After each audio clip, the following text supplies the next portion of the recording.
എല്ലാവർക്കും ആസ്പിർ മീഡിയയുടെ പുതിയൊരു വീഡിയോയിലേക്ക് സ്വാഗതം. ഏറ്റവും പുതിയ സിനിമകളുടെ OTT അപ്ഡേറ്റ്സ് അറിയാൻ ഈ ചാനൽ മറക്കാതെ സബ്സ്ക്രൈബ് ചെയ്യുക.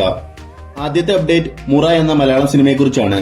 സുരാജ് വെഞ്ഞാറമൂട്, ഋതു ഹരുൺ, കനി കുസൃതി എന്നിവർ അഭിനയിച്ച ആക്ഷൻ ത്രില്ലർ മൂവിയാണ് മുറ. നല്ലൊരു റെസ്പോൺസ് ആണ് തിയേറ്ററുകളിൽ നിന്ന് ഈ ഒരു മൂവിക്ക് ലഭിച്ചിരുന്നത്. ഇപ്പോൾ ആമസോൺ പ്രൈം വഴി ഈ ഒരു മൂവി റിലീസ് ചെയ്തിരിക്കുകയാണ്. അടുത്ത അപ്ഡേറ്റ് പാലും പഴവും എന്ന മലയാളം മൂവിയെക്കുറിച്ചാണ്. മീര ജാസ്മിൻ, അശ്വിൻ ജോസ് എന്നിവർ അഭിനയിച്ച റൊമാൻസ് ത്രില്ലർ മൂവിയാണ് പാലും പഴവും. തിയേറ്ററുകളിൽ നിന്ന് ആവറേജ് അഭിപ്രായം ലഭിച്ച ഈ ഒരു മൂവി ഇപ്പോൾ സൈനാപ്ലേയിലൂടെ OTT റിലീസ് ചെയ്തിരിക്കുകയാണ്. മറ്റൊരു അപ്ഡേറ്റ് താനാര എന്ന മലയാളം സിനിമയെക്കുറിച്ചാണ്. ഷൈൻ ടോം ചാക്കോ, അജു വർഗീസ്, വിഷ്ണു ഉണ്ണികൃഷ്ണൻ എന്നിവർ അഭിനയിച്ച കോമഡി മൂവിയാണ് താനാര.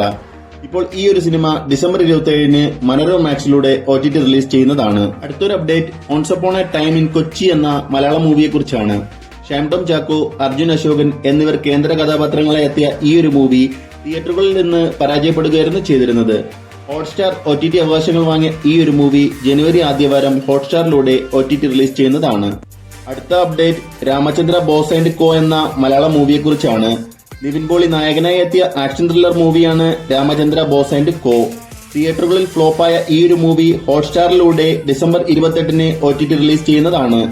അവസാനത്തെ അപ്ഡേറ്റ് പുഷ്പ 2 ദ റൂൾ എന്ന മൂവിയെക്കുറിച്ചാണ്. അല്ലു അർജുൻ, ഫഹദ് ഫാസിൽ, രശ്മിക മന്ദാന എന്നിവർ തകർത്ത് അഭിനയിച്ച ആക്ഷൻ ത്രില്ലർ മൂവിയാണ് പുഷ്പ 2.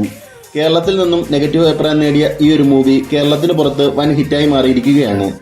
1500 കോടിക്ക് മുകളിൽ കളക്ഷൻ നേടിയ ഈ ഒരു സിനിമയുടെ HD പ്രിന്റ് ഇപ്പോൾ ലീക്ക് ആയിരിക്കുകയാണ്. എന്തോസാൻ പൈറസി വെബ്സൈറ്റിലൂടെയാണ് ലീക്ക് ആകപ്പെട്ടിരിക്കുന്നത്. അപ്പോൾ ഇനി നിങ്ങൾ കാത്തിരിക്കുന്ന സിനിമകൾ ഏതൊക്കെയാണെന്ന് കമന്റ് ബോക്സിൽ രേഖപ്പെടുത്തുക. ഇതുപോലത്തെ OTT അപ്ഡേറ്റ്സിനായി ഈ ചാനൽ മറക്കാതെ സബ്സ്ക്രൈബ് ചെയ്യുക.